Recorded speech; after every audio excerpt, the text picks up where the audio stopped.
We want to get right to the latest on the Trump administration's standoff with the courts over deportation flights. CBS News immigration reporter Camilo Montoya-Galvez is here to explain. Good morning, Camilo. Good morning. So your reporting found that there is a group of men down in Texas, Venezuelan men, who have already been informed that they could soon be deported under the Alien Enemies Act. But early Saturday morning, the Supreme Court temporarily blocked those deportations. So walk us through the ruling and how the White House is responding. So earlier in the week, the ACLU and other advocates sounded the alarm and said that a group of Venezuelan men detained at that Texas detention facility were facing imminent deportation under the Alien Enemies Act, that 18th century wartime statute that is at the center of this legal battle between the Trump administration and advocates across the country. And they said the men had been given notices that they were being accused of being part of this notorious gang known as Tren de Aragua. But we know now that the Supreme Court has blocked those deportations of this specific group of men held in Texas for the time being. But this will not be the final say in this case. And the Justice Department has already said that it should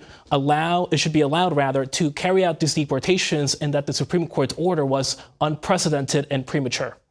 Well, of course, the administration has already deported 261 Venezuelan men last month to El Salvador, and in an ongoing court case related to that. This week, a federal judge said there is probable cause to find the government in criminal contempt for violating his order at the time to immediately pause those deportations. An appellate court has issued a stay on that decision for now.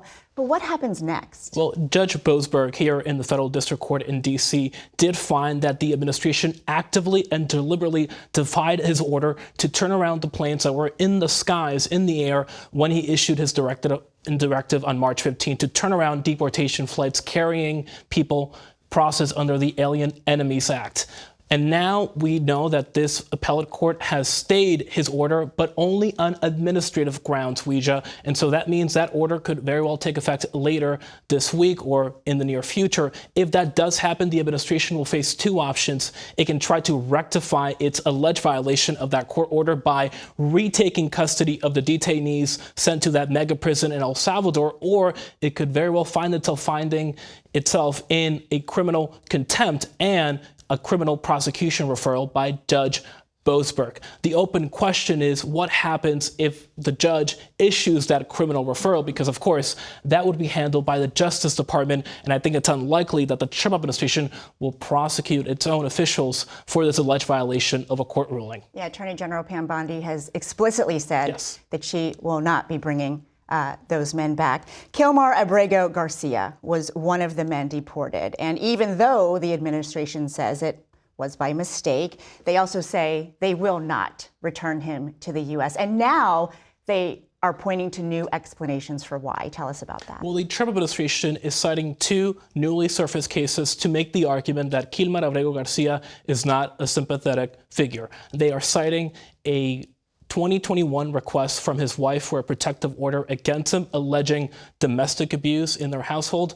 The wife told us that they were able to resolve that issue as a family together. And they're also citing a 2022 traffic stop in which a Tennessee trooper alleged that the incident in which Mr. Garcia was involved in was suspicious and could be implicated in human trafficking because there were another 8 men and women in that car without any luggage.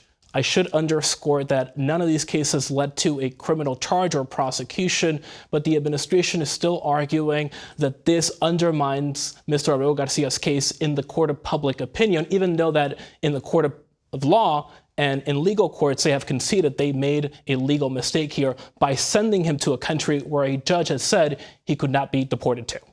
A very important distinction. Thank you so much, Camilo.